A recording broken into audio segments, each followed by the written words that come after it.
사랑의 샘, 평화의 소리, KCR 11시 종합뉴스, 365 헬스, 마이랑이 베이로 변호사 윤영준, JP 에듀케이션, EL 디자인 전망 좋은 창, JMP 로 이완상 변호사 공동 제공입니다. 뉴질랜드 뉴스입니다.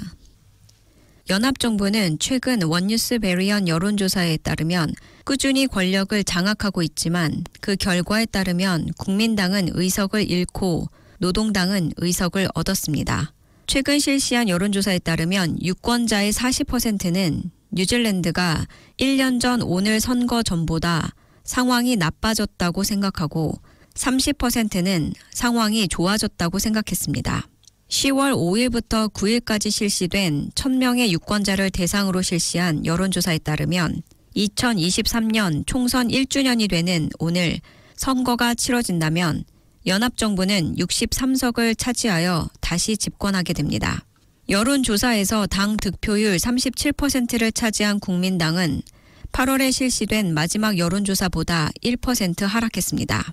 노동당도 29%로 1% 하락했고 녹색당은 12%로 1% 상승했으며 액트당은 8%로 1% 상승했고 뉴질랜드 퍼스트당은 5%로 1% 하락했습니다. 테파티 마오리는 4%로 마지막 여론조사에서 변동이 없었습니다. 이 여론조사 결과는 국민당이 47석을 차지할 것이라는 것을 의미했으며 이는 국회 실제 의석에서 2석 감소한 것입니다. 노동당은 37석을 차지할 예정이며 현재 국회 의석에서 3석이 증가한 수치입니다. 녹색당은 1석을 더 얻어 15석을, 액트당은 1석을 잃어 10석, 뉴질랜드 퍼스트당은 2석을 잃어 6석을 차지하게 되고 테파티 마오리는 6석을 차지하여 변동이 없게 됩니다. 선호 총리 부문에서 국민당의 크리스토퍼 럭스는 25%로 1위를 지켰지만 이전 여론조사보다 3% 하락했습니다.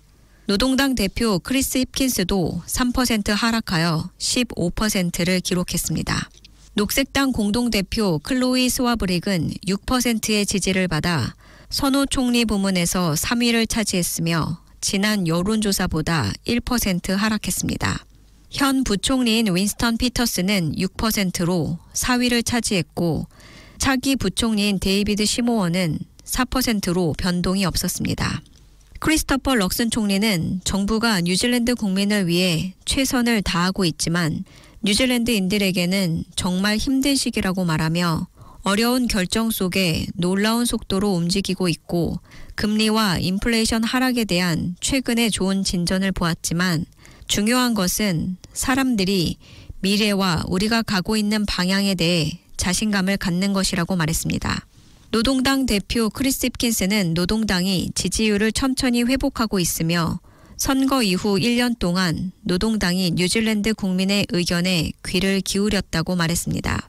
힙킨스는 많은 국민이 현재 연합정부가 뉴질랜드를 후퇴시키고 있다는 것을 알지만 다음 선거에서 어떻게 투표할지에 대해서는 그다지 집중하지 않는다고 언급했습니다. 2023년 선거가 치러진 지 1년이 지났고 연립정부의 집권 기간은 일자리 감축, 세금 감면, 빠른 속도의 정책 의제로 특징 지어졌습니다. 크리스토퍼 럭슨 총리는 선거 운동 기간 동안 정부 지출을 줄이고 경제 성장을 가속화하겠다고 약속했습니다. 그는 최고 경영자 스타일의 재능으로 곧바로 업무에 들어갔습니다. 경제, 법과 질서, 공공 서비스에 대한 100일 계획을 발표했습니다. 49개 행동 방침 중 약 절반은 과거 노동당 정부의 정책을 한꺼번에 태우는 모닥불과 같았습니다. 첫 해에는 생계비 감면이 주요 초점이었으며 가족 세 공제와 신생아 부모를 위한 최적 시작 세율이 증가했습니다. 재무부 장관 니콜라 월리스는 정부가 어려운 경제 여건에 대응하여 재정을 긴축할 것이라는 분명한 신호를 보냈습니다. 국민당은 집권 이래로 경제에 우선순위를 두었지만 연립정부 파트너들의 정책으로 인해 경제가 침체되기도 했습니다. 액트의 조약 원칙 법안은 와이탕이 데이에 많은 항의에 초점이 되었으며 경론이 벌어졌고 그 사이에 수천 개의 공공부문 일자리가 줄어들었고 거의 모든 부서에 최대 7.5%까지 절감 방안을 제시해달라고 요청했습니다. 이 모든 것은 국민당의 세금 감면에 대한 큰 선거 공약이 담긴 2024년 예산을 앞둔 일이었습니다. 경제 지표는 개선되고 있고 인플레이션과 이자율은 하락 추세입니다. 하지만 정부는 여전히 어려움에 처한 보건 시스템과 액트 조약 원칙 법안에 대한 추가 논의 그리고 국가의 기후 목표 달성에 어려움을 겪고 있습니다. 전국의 주택시장은 여전히 침체되어 있으며 가격은 약간 약세이고 매물수는 늘었으며 주택 판매에 시간이 더 오래 걸렸습니다. 부동산 연구소의 9월 주택가격 지수는 주택 가치 변동을 측정하는 지수로 1년 전보다 0.4% 하락했습니다.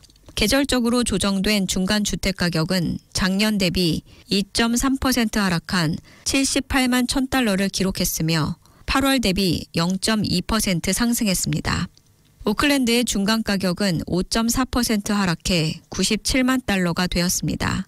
전국 매출 건수는 작년 대비 2.4% 증가했으며 전달과 거의 차이가 없었고 판매까지 걸리는 평균 일수는 9일 늘어나 49일이 되었습니다. 재고 수준은 1년 전보다 27.4% 증가했습니다.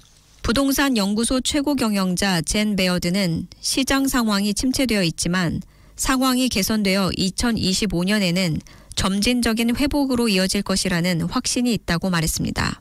베어드는 연간 감소세가 다시 나타나고 있지만 이는 올해 이맘때 예상했던 수준과 일치하므로 시장이 예상대로 움직이고 있으며 이는 또 다른 안전성의 신호라고 말했습니다. 또한 재고 증가로 인해 구매자가 선택권이 더 많아졌다고 밝혔습니다. 와이카토 퍼블릭 병원이 간호사들에게 영어 외 다른 언어로 환자와 대화하지 말 것을 지시했습니다. RNZ이 입수한 지난 금요일의 메모에 따르면 다른 언어를 사용하는 것에 대한 우려가 제기되었으며 모든 임상 환경에서 영어를 사용하는 것이 환자 치료에 더 안전하다고 명시되었습니다. 메모를 본 한 의사는 이 지침이 인도, 필리핀, 퍼시피카 출신 간호사들을 겨냥한 것이라고 비판하며 이들은 의료 현장의 영웅임에도 불구하고 희생양이 되고 있다고 말했습니다. 테화투오라 와이카토 그룹 운영이사 미셸 서덜랜드는 RNZ의 질문에 대해 영어를 사용하는 것이 임상 환경에서의 표준 절차이며 간호위원회의 요구사항이라고만 답변했습니다. 또한 영어, 테레오 마오리 그리고 뉴질랜드 수화를 공식 언어로 인정하고 있다고 덧붙였습니다. 지금까지 전해드린 뉴질랜드 뉴스는 원뉴스, RNZ, 뉴질랜드 헤럴드, 스톱, interest.co.nz에서 간추렸습니다.